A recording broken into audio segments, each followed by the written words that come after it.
Hello, everybody. Welcome to Bye Guys. Coming up in a moment is the second half of my interview with Clark Nesselrodt. We got into some fascinating stuff. Stay tuned.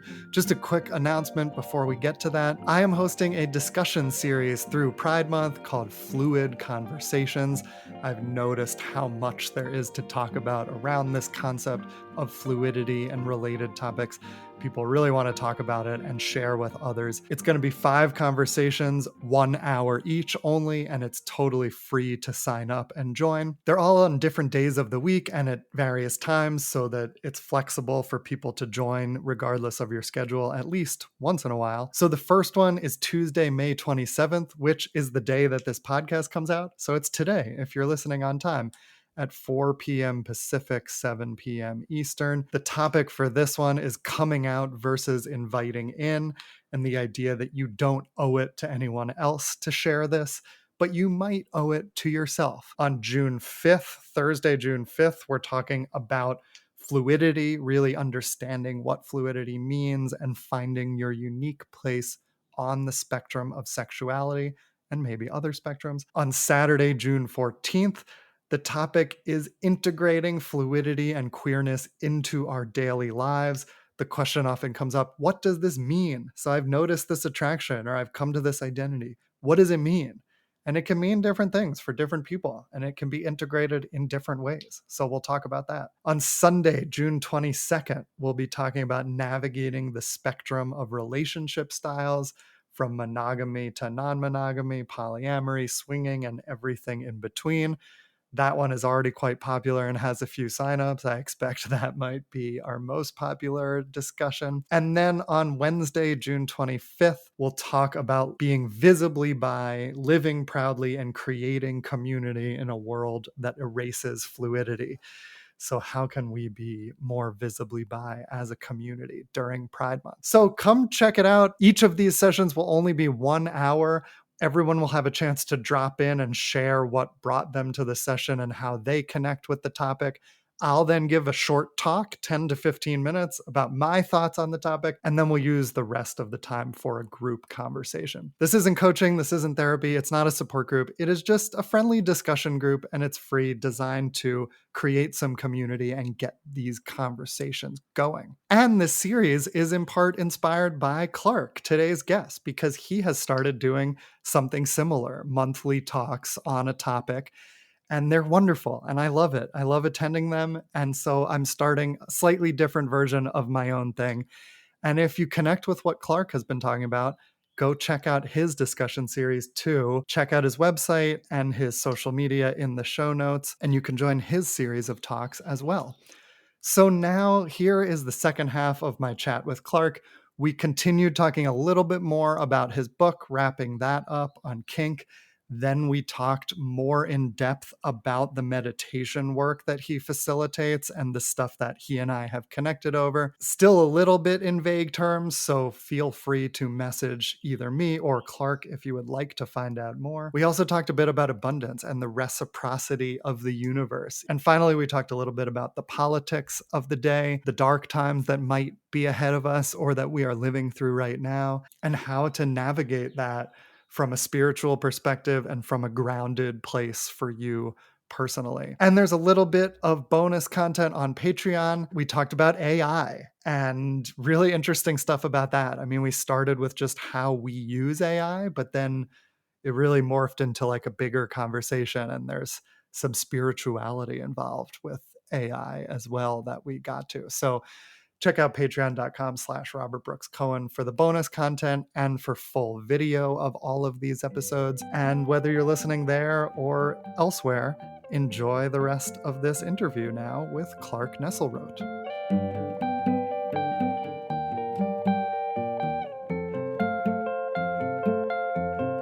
Any final thoughts on the book before I want to get to some other stuff? Any final thoughts, or like, what are you learning as you write the book?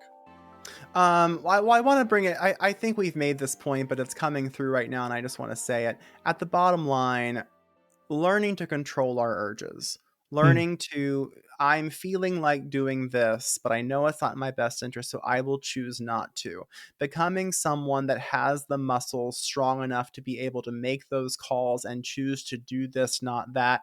I think it's one of the most important things we're here to do. I hear men in particular, and this runs rampant in the gay world, and this opens up a whole nother episode we should do together. Well, I'm conditioned to spread my seed.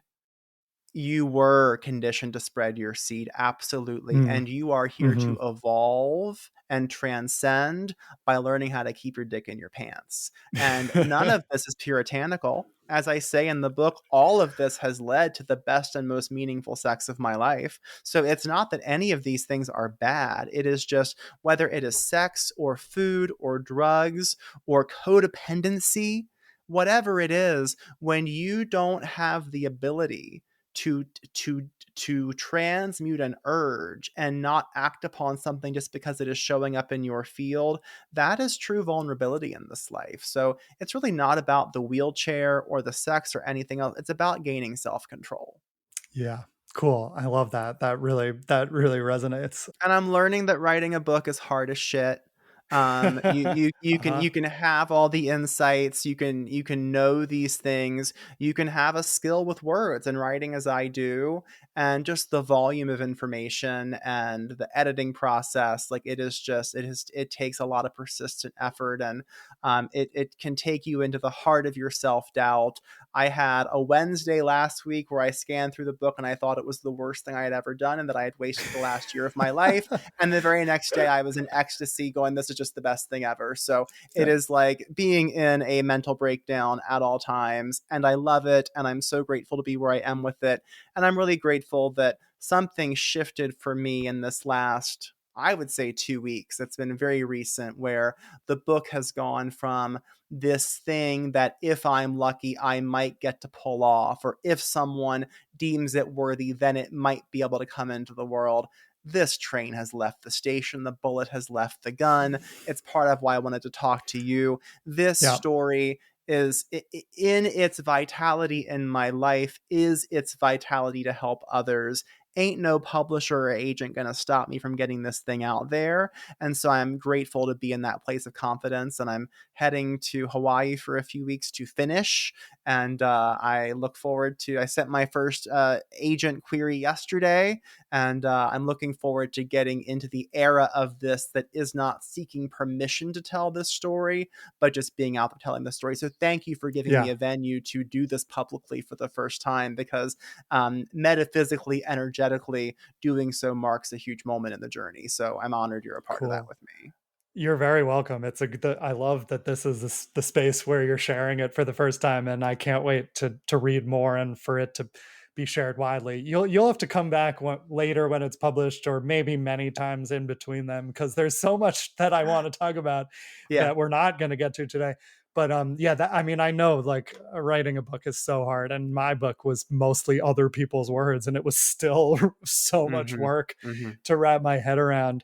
But I just hear the confidence and clarity in you about it, and I'm glad a lot of that came through in the last few weeks, right before this.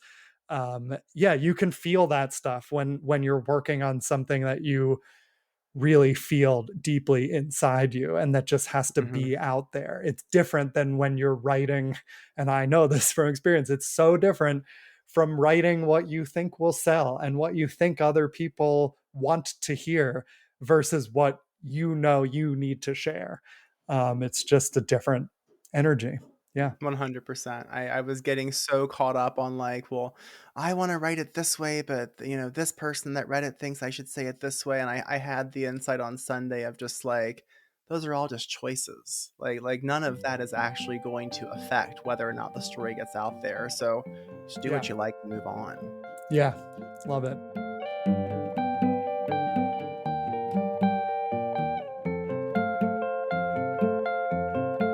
So let's get into the stuff that we connected over when we first met, and this work you're doing now. And I know like we're not going to talk about too many details, and people can go to your website and learn, schedule calls with you if they're interested in learning more.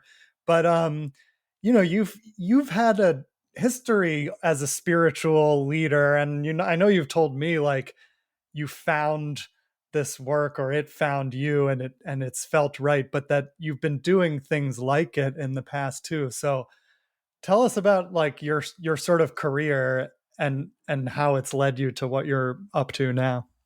Well, I think that it's interesting to frame it as a career because I've always wanted it to be that, and then that's been the part that didn't ever really seem available to me. It's really felt more like a calling to spiritual vocation or a Hmm. calling to spiritual mission that's been kind of the underlying drumbeat of my entire life.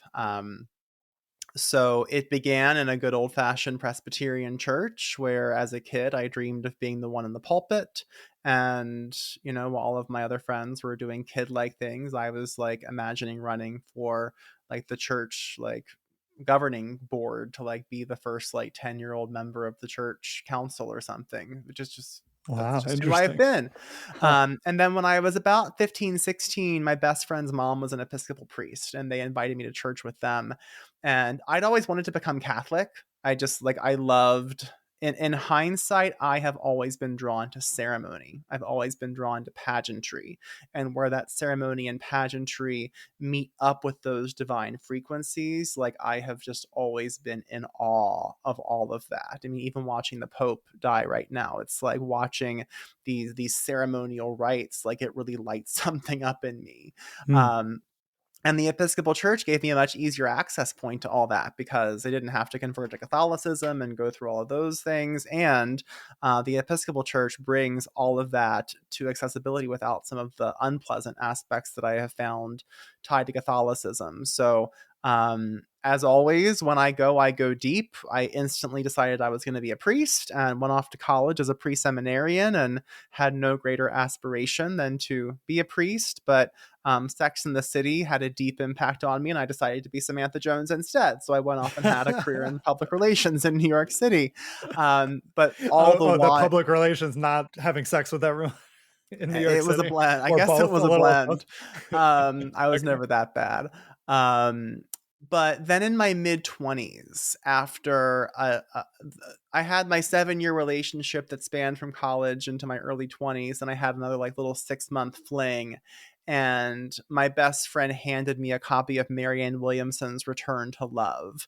And that book had a tremendous impact upon me. And if you're not familiar with Marianne Williamson, her seminal book, A Return to Love, is a reflection of what she learned practicing A Course in Miracles.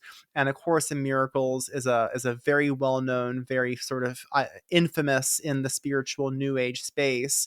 Um, it is a channeled book. It was channeled by a Columbia University psychiatrist, Dr. Helen Schuckman, who was an atheist. So the fact that this atheist sort of began channeling teachings that she was being told were coming directly from Jesus is of note. And Hmm. however many decades later, since the course was published, millions and millions of people consider it to be their spiritual path and how they found truth and all of these things. And Marianne Williamson in A Course in Miracles was what sort of blew the top off of my traditional Protestant Christian beliefs and helped me understand, oh, there is this deeper metaphysics under all of this. And many of the things we've already talked about come from that understanding and that knowledge. So um, I wanted the whole time to find a way to monetize and make career out of what has always felt like a natural gift, talent, and joy in talking about these things and making them accessible to other people. I have to admit, even as I've been sitting here talking to you, it's like, wow, I really feel the benefits of having just immersed myself in these frequencies and in these concepts for so long because I'm able to speak to them with an ease that is it's the great my greatest joy is talking about these things, which is how it's what I know it's part of what I'm here supposed to be doing. But nobody wanted to put me on Oprah yet, so that was problematic. So I've always just been bouncing in and out of this. To try to make the long story short, in the midst of my cataclysmic divorce, I went deeper in the teachings of Paramahansa Yogananda.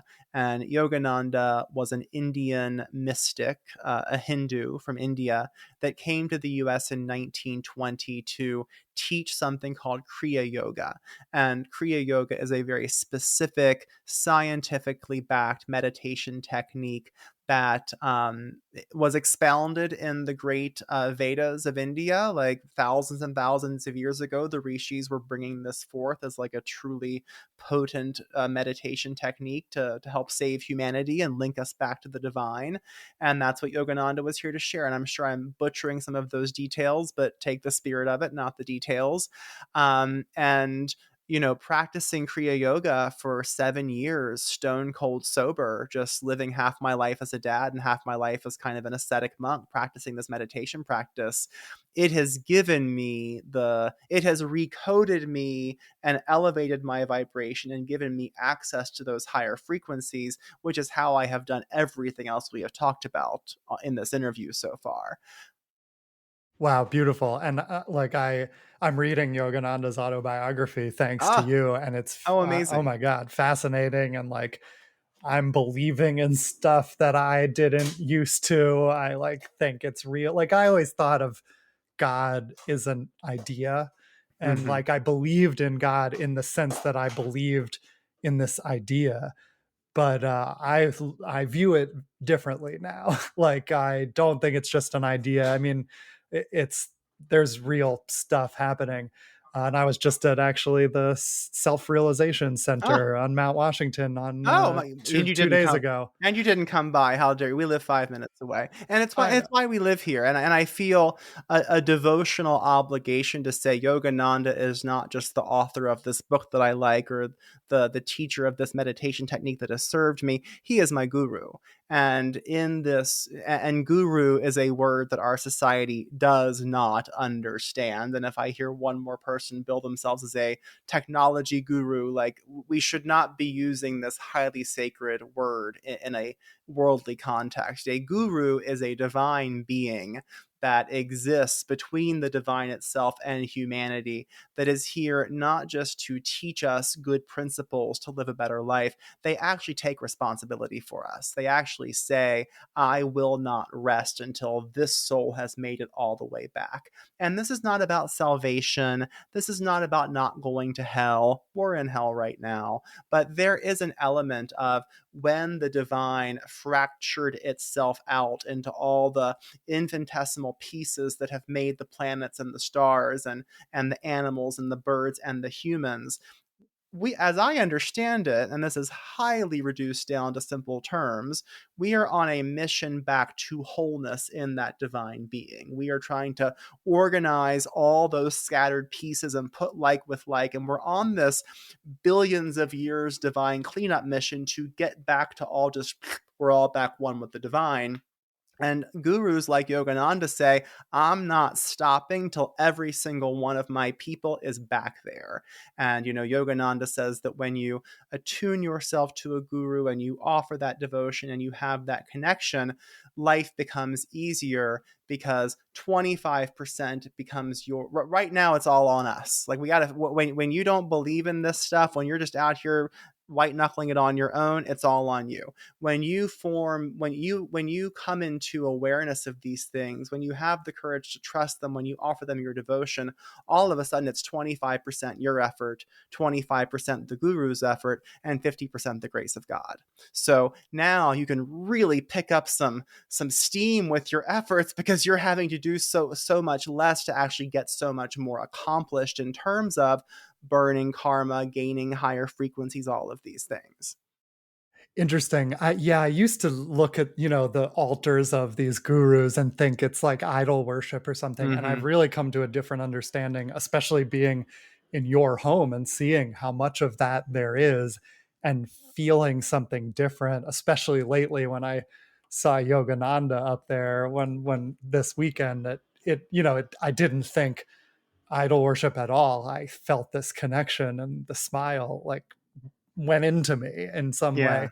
And so I've shifted in that respect in terms of that thinking. But also, you can speak to that and also what you just said It reminds me of your talk. We'll get to the work you're doing in a second, but it reminds me of your talk last month about abundance and about like giving what you can give and then trusting that there will be reciprocity in the universe and that you don't have to do everything yourself and that Mhm. actually like I mean it's not easy to do that and to trust it and that's what I've been working on the past month and I've started to see it play out a little bit but I'm still in the mostly trusting phase and it's not easy but I do believe now that the universe works that way. Can you tell us a little about like what you shared in that talk?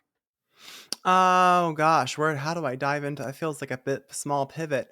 Um, It is because I wanna get into the work too, but that we're doing, but, like, I don't know, just that idea of abundance. we live why would they have put us here and then not give us everything we need to do the work? You know, it's they didn't send us here to punish us and make us homeless and make us run out of money and go bankrupt. They sent us here to do good works. And it is we're so many generations out from the establishment of these cultures, of a worldly culture, not a divine culture, that has been created to make sure that we remain slaves. And it's a hard thing for a white guy to sit here and say, but there's plenty of African American folks that have claimed to use these words that affirm for us that slavery didn't end. Like they took it away at like on a level of like, oh, you're shackling people and making them work for free. They just got very smart and said, okay, we can't lock them up anymore. But if we create this corporate structure and, oh, let's make sure they only get health insurance here, and let's build a whole system of thought where if they run out of money or don't get a paycheck, they're going to die. It's like, oh, now we are just slaves once again, but the handcuffs have taken a more a more abstract form. So we have to begin to understand, and it begins like you just said. You know, you begin to cultivate faith by just running these little experiments. And oh, that little experiment paid off. I'll try this one. I've lived a life where 41 years later, I've run so many faith experiments. The fact that I am sitting here alive, having put my hand on that stove as many times as I have, I mean, in the days after my divorce, I could not buy a sandwich. I was teetering on the brink of homelessness. And it was driving an Uber where a woman got into my car and I said, well, what do you do for work? And she said, well, I'm a PR firm vice president. And 4 months later, I was her boss. You know, it's like these are the miracles. So it is a hard, when you're in that place where you're on your last dollar and you don't know where it's going to come from and you're scared, my heart goes out to you because I have been there. And it's hard to imagine that there's just some magical force that is going to take care of you. I'm just here to tell you, it's never not taking care of me. And the reason it's so tricky is the minute you believe it's not possible, it's not. It's that free will thing. If you're Mm, sitting here mm, going, that can't happen, it mhm, cannot then it happen. won't. Right. But the way the universe works is, even if everything I'm saying is complete bullshit, the fact that I believe it has made it true. And if you choose to believe it, it will be true for you too. And I Yeah, yeah, believe that no matter what I do, no matter what I spend, no matter what happens, I am not going to run out. I am always going to be totally taken care of. And as I have evolved from only 3 years ago, I'm honestly only a year ago thinking, "Oh my god, if I give up this last freelancing job and this check stops showing up, I am going to end up homeless."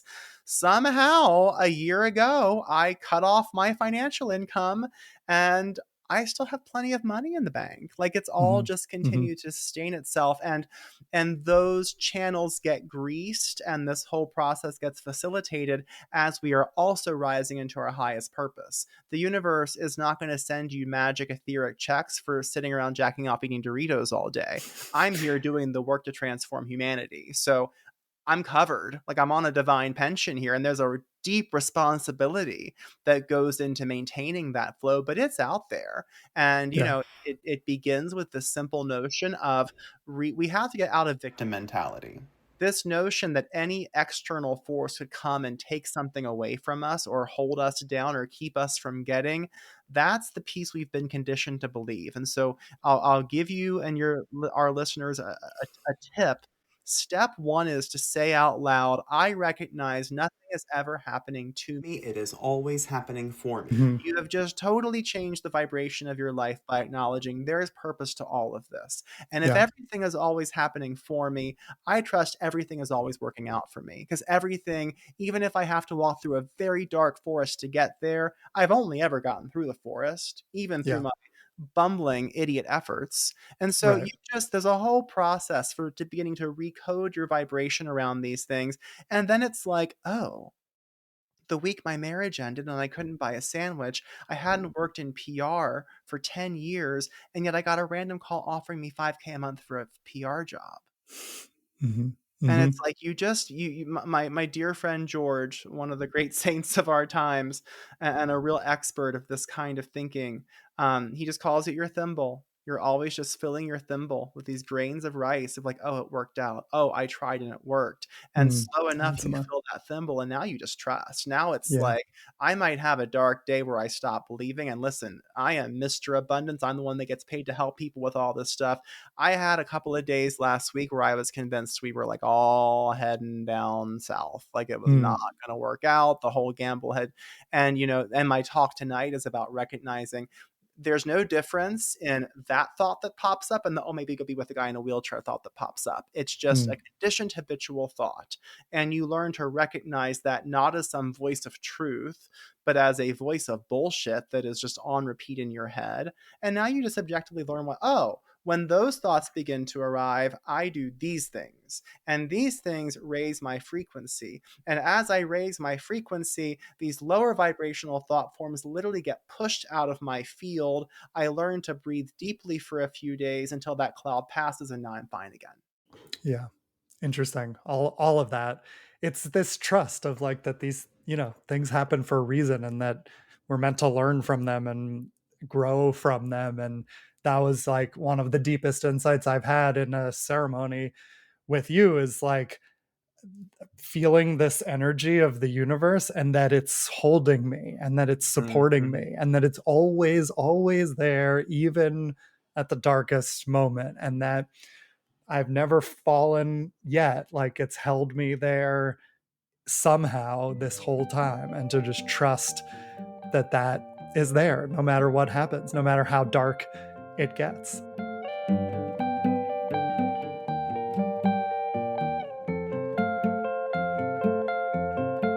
Okay, I want to get to that darkness in a second because like it's a crazy time in the world.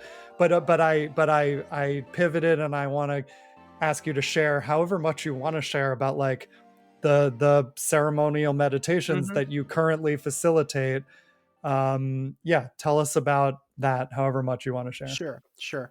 One of the things that has always resonated with me and I have come to learn is so important in this work that we hold is reverence and respect. And, I think one of the things that we kind of get wrong in our culture is just we blab our mouths about everything.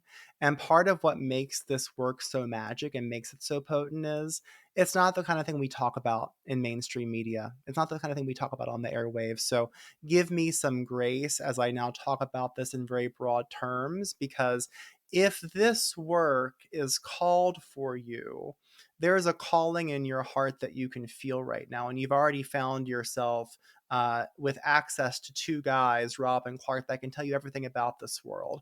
And these are conversations that want to be held privately because the frequencies and the energies that are flowing through these deeply expansive states that we have access to, they're so personal. And so I've learned that part of how I hold that frequency high is to speak about things in a very broad way that are applicable to anyone. And then if you feel a resonance, if you feel a call to learn more, that information is totally out there. And my prayer is you won't be finding that on someone's podcast, because if you are, the energy is probably a little bit off for you, because these are things, this is wisdom that has been imparted by word of mouth, handed down, elder to generation, for generations without end, around campfires. And part of how we keep it sacred is to maintain that. And so I'm going to speak about it in these terms. But I have been very blessed to find myself working with elders and wisdom keepers and lineages that understand um, techniques for reconnecting to source and reconnecting to spirit, leveraging the spirits and the wisdom of nature. And there's been a beautiful intersection between that work and my work with Yogananda, because all those worlds collide. And so I learned a lot about meditation and holding that kind of space in my in my ongoing life with Yogananda. And I learned a lot about how to call in different spirits and different allies through my work in the jungles. And I've, cultivated a practice of meditations that we facilitate, where people are able to tap into these frequencies. And whether you have, lots of experience, you've done yoga, you've read these things, what we're talking about isn't foreign to you, or you're completely new and foreign, but something we're saying resonates, it's for everyone. And these are nights of deep meditation that, take you into the heart of who you are and the heart of nature, and allow for tremendous insights and empowerment to flow through, and also can be very, very challenging. This is part of my resistance to talking about these things broadly in mainstream media. Is it often sounds fun and sexy, and like it's a fact. There's nothing fun or sexy about this. Clearing away the cobwebs and looking into the heart of who you are and why you are this way and where you came from, it isn't always easy. A lot of shadow can come up. But just as we're talking about with when the fear comes up, allowing that storm cloud to pass, I've never yet seen someone be forced to face those shadows in these meditations and not be delivered out to the other side of beautiful insights and sweet energy and incredible awareness and light. So there's a lot of this requires one to trust the process and to trust that unfolding. And again, there it holds true. If it is coming up for me, it is for me. And so I can trust that in having the courage to look at that, something beautiful is going to be allowed to flow.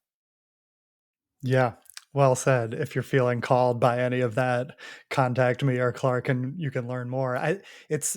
Yes, I always used to think this stuff was just like, oh, it'll be fun, a fun time, like hang out. And like somebody even said this Sunday, like that's what he thought. And then he did it and participated and he sees this like, oh, there's actually a whole other world. And that is exactly how I felt of just like, I lived in this reality for basically 39 years and I had some ideas about other things and I wanted to believe things, but now I do. Now I Hmm. know that there is more than what we consciously experience most of the time in our daily lives. Like there is something else out there. And, I've had so many insights during these and many of them I've shared on this podcast, but at the same time, putting them into words never does it justice. And you've even said Hmm. this, it often dampens what you've Yes. felt and what you know from the meditations. And it's so different for each person. And so there's really just like no full way to share it without actually sharing it. Can you speak a little to the music and the Icaros in during this if you want to, because like Sure. when I meditate alone, it's quiet, I'm silent, or I sit outside and I hear some bird song or something, which actually is lovely integration into meditation. But when we do the group stuff, there's some amount of silence, but then there's a lot of singing. Hmm. And these are like songs that have been passed down and for generations. How does that work? And Hmm. how does that get us into the frequency of like finding these truths? Yeah, and I'm very honored and happy to speak a little bit about this. And I think it's really important to respectfully acknowledge I'm no expert on any of this. I consider myself your peer brother in our journey of Uh-huh. learning about these things. The type of wisdom that we are talking about here is so ancient and so old. The wisest of the elders I work with are absolute babies and novices too. And so if Hmm. they're a novice, I don't even know what to call myself. And yet, throughout all of my meanderings through spirit, everything I've described, plus the stint in the Jewish church, which remains. I still actively practice aspects of Judaism that I haven't mentioned yet, and you know about. Mhm. There has been an underlying connection to music, and music of worship and music of spiritual connection that has always been at the heart of it for me. And it goes back to what we've talked about throughout this podcast: sound frequency. This is the foundation of the universe. So there is an aspect of connecting through silence and listening for those frequencies, and there's an aspect of helping carry those frequencies through. And as I've referenced, at the heart of this work is holding a space where we are calling in etheric spirits, beings, entities that are this support system, that have the ability to. I'm not doing anything when I facilitate these circles, but holding open an energetic space where these spiritual beings can flow through and do their work and inspire you and inform you and give you visions and give you ideas and purify your thoughts and all of these things. And they can't speak, they can't sing, they don't have physical form. So we can support that process and build a container around ourselves to enable those spirits and those insights to best flow by allowing our voices to be that conduit. And so you can think of it less as singing and more as allowing your voice to be used to impart a frequency. And through many years, thousands and thousands of years and generations of, the first shamans beginning to be guided by spirit of how to do this work and how to make it available to others so that it could spread around the world. They heard certain frequencies, they heard certain songs, and those are the songs that have been pulled down from the realm of spirit and embodied and shared. And you can't write them down, there isn't sheet music for them, you have to just hear them and embody them. And because these are, it's like, there's a reason We Are the World lights everybody up. It's a specific sound frequency that we've all heard so many times, and we've heard it so many times while feeling good things.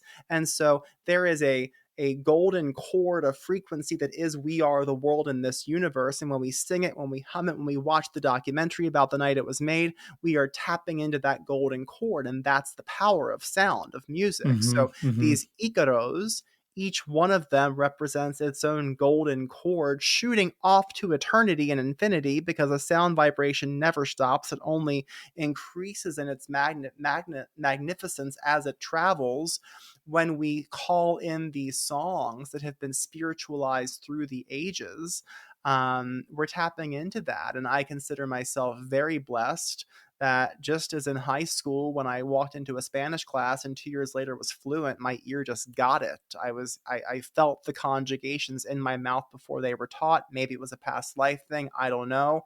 When I began witnessing the bringing forth of these Icaros early in my work in this space, um, I knew them. And this is doesn't make me Mm. special. I see it all the Mhm. time. People come into our circles with no experience.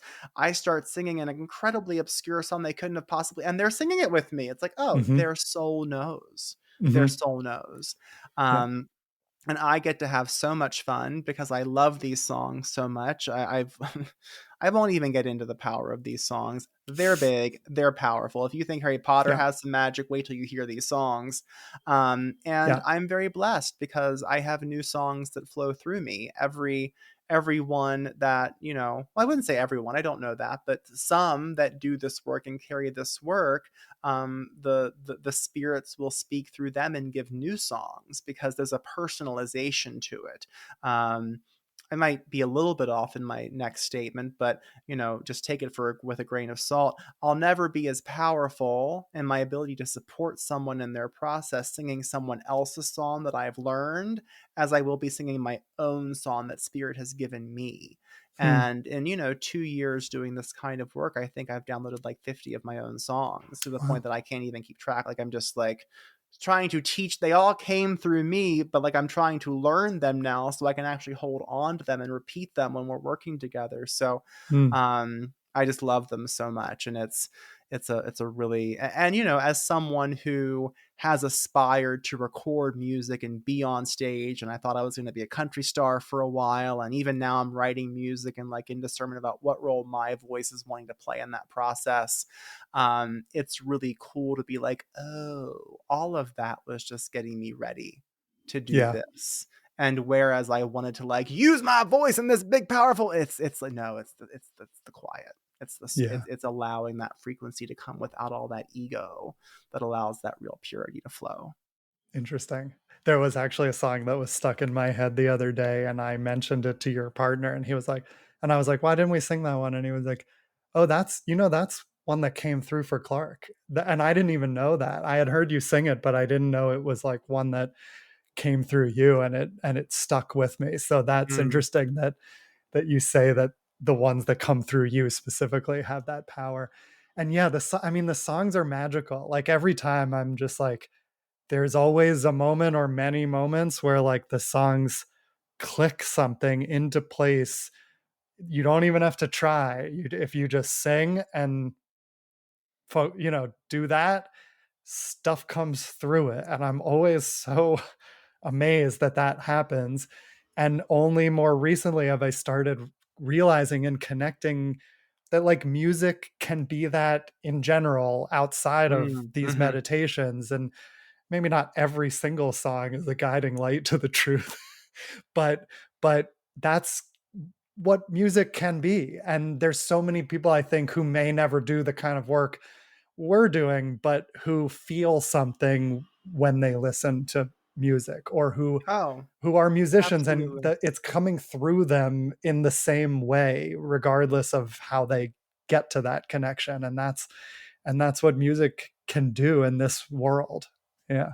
I'm friends with a big time real deal recording artist, and I go to her shows and I watch people worshiping at an altar. I watch Mhm. people that are probably in this lifetime maybe not going to be inclined to go deep in spiritual practice the way we're talking about, but that is their church.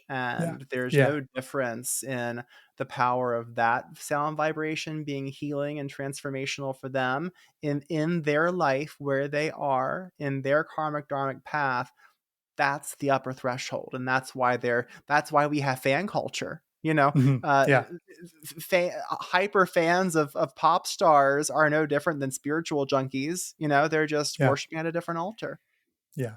Totally. Exactly. And not just music, but all sort of forms of art and Yes, expression, and yeah, probably exactly. other things too, are allowing people to find that frequency and attune to it and Yeah. go down that Sound, I path. do believe that sound. And maybe you could make the case it's all the same, because if I'm looking at art in a museum, that's still light vibration flowing. But sound, really, we live in a sonic universe. We come from a big boom. There is a rolling, thundering sound of Om that is holding up this universe as it expands.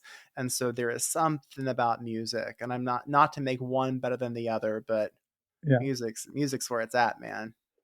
I always keep returning to that Om.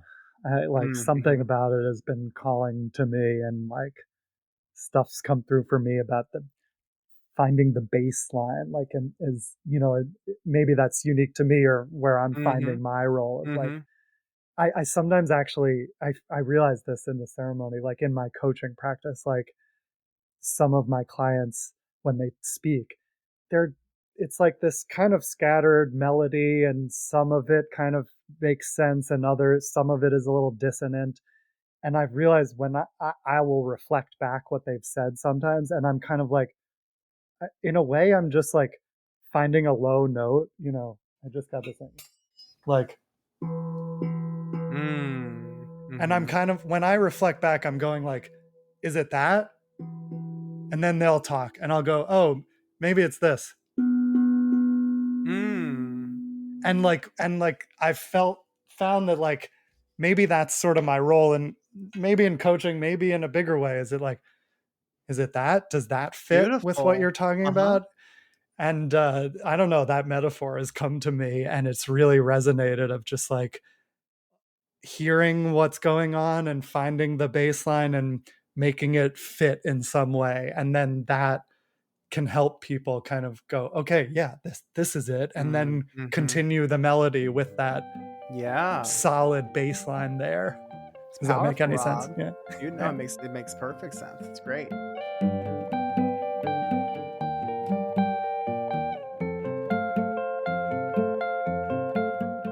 You'll have to come back because, like, I'm loving this and we could probably Same. talk for so many more hours. But I do just want to touch on the world and the politics of it. And I know we Mhm. can't do it in a few minutes, but I want to hear your thoughts on, scary time. Like, Yeah. I used to be obsessed with MSNBC, and I'm like controlling that impulse in me and realizing that it's not always good to indulge in that every day. But I still stay up to date, and it's scary, Mhm. and I have a better perspective on things now, but shit's going down, and like, stuff's happening that doesn't always feel in the same vibration I'm in at the moment. Like, Mhm.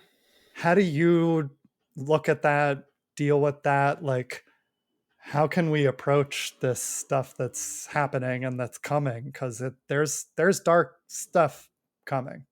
Yeah. Yeah, no, it's we have chosen if you're listening to this right now, your soul chose a really potent and fascinating time to be incarnate on planet Earth. And I think it would be kind of uh, a little egotistical to think that it's the first time this has happened, because this has been happening from time immemorial. We just weren't around to see it, and history has not Mhm. chosen to record things in this kind of a lens. But these cycles of destruction that lead to transformation, it's the contraction that leads to the expansion that we see in childbirth that has been happening from time immemorial. Things have to break down to break through. And we're going through a major breakdown right now. And, I choose to have the perspective. Let me say this: when my divorce was happening, and it would have been so easy to blame my former spouse for what was going on, though I was deeply angry and deeply hurting, a deeper spiritual knowing within me knew from day one and was always whispering in my ear, you cannot blame her for the role the universe has asked her to play in your life.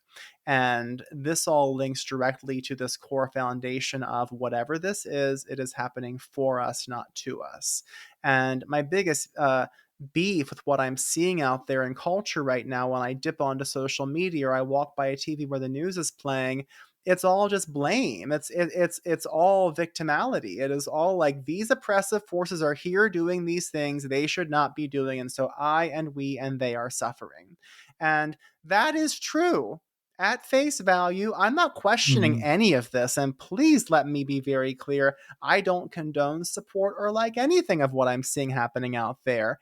And yet, I am someone for whom it is easier and more accessible for me to look at this at the level of the metaphysics that is happening under the hood than to get involved in what's happening in the car.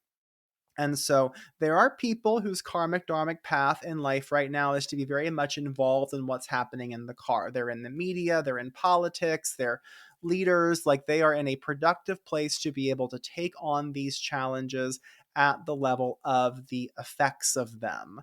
I'm a cause guy. And the cause has me under the hood looking at the metaphysics and the light and sound vibrations. And so what I see is a process of destruction where systems and processes that, just like we talked about with the labels and identity, that served us for a long time and were good and necessary, no longer make sense. Like, they held us, it's like having a broken leg in a cast, and the cast that really served us for a long time, but wouldn't it be nice to walk without the cast now? And so we're so used to the cast, as they come to cut it off, it's like, you can't do that. I've always had that and I'm counting. Well, you don't know what's going to come next. And so it's really hard to be looking out further ahead at where this is going. But I know in my deepest core of truth that all of this bullshit that is happening right now, it's part of a destructive process that leads us somewhere absolutely incredible. And so I make the bold choice to not diminish myself and to not diminish the process that is unfolding by taking the bait of how dare they do this to us. They're just playing the role the universe has handed them, and they're complete assholes and we can't stand them. And yet I know this, and this is the most important thing to say, and this is what I really think we are being a chance to figure out this time so that it doesn't happen again, because this keeps happening. I think what's happening right now is no different than what was happening in Europe in the 1930s and 40s. And I think we have a chance to play it out differently this time. And to Mm, me, the mhm, bottom line of what we could do differently that we have not yet figured out is getting out of the you shouldn't be doing that to I am so compassionate for whatever madness or torture you are going through that would cause you to think this is the right thing to be doing. This I hesitate to go to a Christian place because it's so triggering for so many people, but we cannot deny the fact that over 1 billion people on the planet choose to listen to what Jesus of Nazareth had to say. As he was being murdered, he said, "Forgive them, they know not what they do." And so, like it or not, under that hood, looking at the metaphysical vibration of all this, if you really want to affect change, call your congressman if you want, but you are so far back on the trunk of the car. Like, it would take eons for that to, mhm, to make an impact right now, because the real issue is everyone is holding anger and contempt and blame for these forces when they are longing for compassion, tenderness, and care. And it's mm. one of the hardest things you will ever have to do. But I am convinced that if 10% of people buckled down right now and prayed for the madness of these fools, we would just poof into utopia instantly. Mm. So that's where I'm choosing to hold my energy. It is a time for great hope. I pray that Americans will find something to be proud about in this country again. I'm actually writing a song right now that came through in one of my meditations called We the People. And it's all about like reigniting a patriotic spirit right now, because in our anger, in our division, in our blame, we've lowered the potency of the energy of this country. And so we cannot expect to rise up if we don't raise that frequency. Yogananda said, America has such great good karma. We have done so much, and we haven't gotten it all right, that's for damn sure, but we have done so much good for so many in this world. The karmic imprint of this country will not allow us to do anything but rise in glory. So we're going through challenging times, just as we did in the Civil War and the Revolution and the whole. It just keeps happening over and over again. Let's do the one thing. They've always talked politics. They've always been battling it out. That's not new. Let's do something revolutionary and radically different. Let's choose to pray for these motherfuckers. Let's Yeah. choose to have compassion for it and sit back and watch it be a new day. Beautiful. And what you said is true. It's so hard. It's so hard to do that right now. And that's why we have to. I think, like, it resonates with me so much that, like, that's the work. And it shouldn't be easy to do this stuff. Hmm. Like, of course it's going to be hard. And I do think we are at a pivotal moment or a turning point moment of some kind. And that's when it's going to be the hardest. And like Hmm. when you say that to meet these people with love, it's like, I feel the conflict in me going, fuck that. No. But I also know that that's what it is, because to, not saying we shouldn't speak out and speak up and stand for people who are hurting, but like, that's not gonna break us out of it. That's gonna harden them too, and we've seen that happen over the last 10, 20 years, and it's building, and, like, what you're talking about is a radical transformation, and I believe that is what's necessary, and it just reminds me of the fires in LA, like, that was a big moment here, and I interestingly, it happened just before the inauguration, and I've been thinking about it so much. It was really, like, really affected us here in a big. I mean, it affected me. It affected so many people I know, in a not just in their minds, but we really felt something, Yeah, and and it was, continue to. yeah, and continue to, and it was really scary. It was quite scary, both that day and also just the aftermath and the energy. And I'm in a place right now of trusting that like these fires are necessary to allow space for something new to grow. And that's how fires work literally, but like that's maybe what's happening here on this earth right now is that something new is going to grow out of this. But we have to let the fire rage a little Yes. and understand what it's doing. And somebody said it at your place the other day that there's some monk or somebody in deep meditation who has predicted 8 years of turmoil and then a global renaissance golden age beginning in Yes. 2033. And he also said all of these predictions are just probabilities, they're not Mhm. necessarily the truth, but like it may be dark for some time, and to Oh, just it's going trust that it is something's coming it out. is definitely going to be. I mean, the Yeah. writing is on the wall, and it doesn't even scare me that I mean, I have moments. I have my moments where it's like, "Fuck, well, where is how bad is this gonna get, and what role am I gonna have to play?" And Yeah.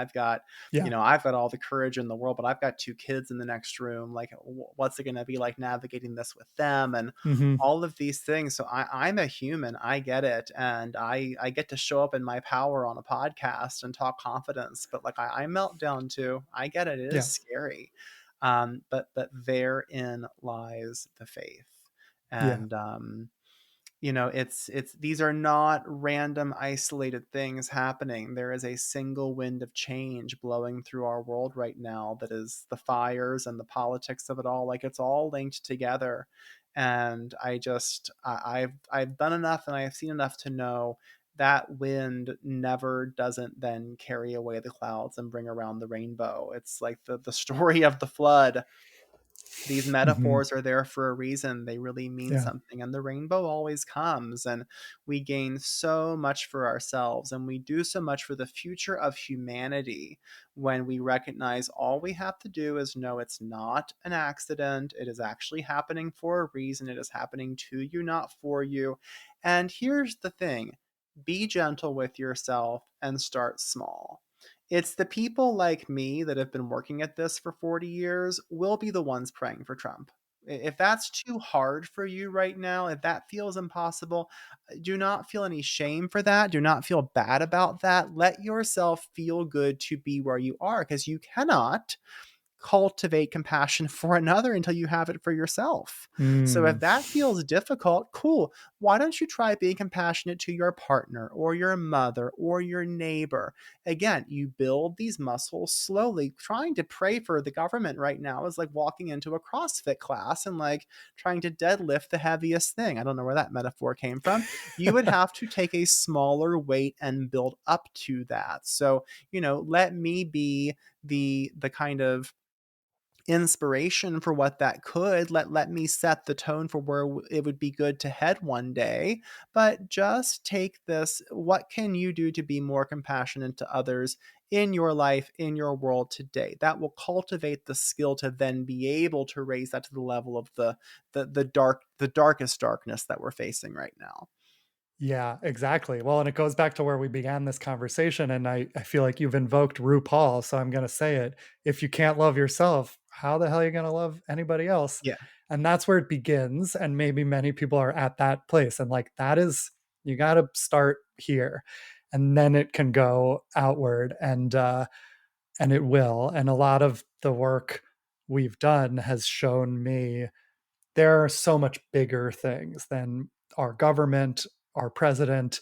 I used to think this was like the worst thing that could ever possibly happen to reelect this guy. And like, Mhm. and it's Mhm. not good, but there are bigger things happening, much bigger than him. And that gives me a little space to have some compassion and caring to realize that like he's not in control of all this.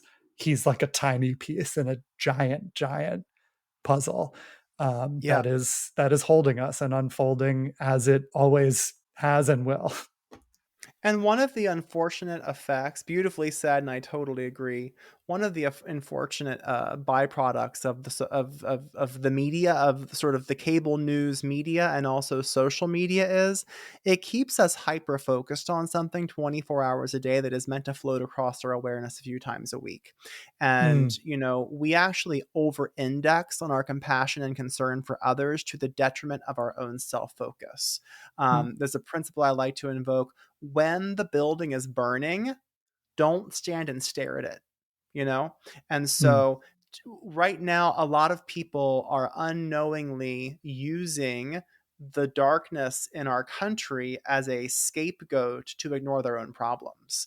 And if you're standing there worried about Trump and what's going to happen in our country and feeling indignant about all the people that are being affected by the things he's doing, and you haven't first cleaned up your own house, that's where the work is for you. There are relatively few numbers of people in this country right now that are actually meant to be focused on this problem. Let it play out over here. Live your life here. Check in on it from time to time. Dip in once a yeah. week. Get an up. I'm not saying to become ignorant and ignore it, but if you're just, oh my God, this is so bad, there are worse fires erupting in your own life that you're not going to be aware of. And Hmm. focusing here is going to give you the empowerment to actually make a bigger difference over here.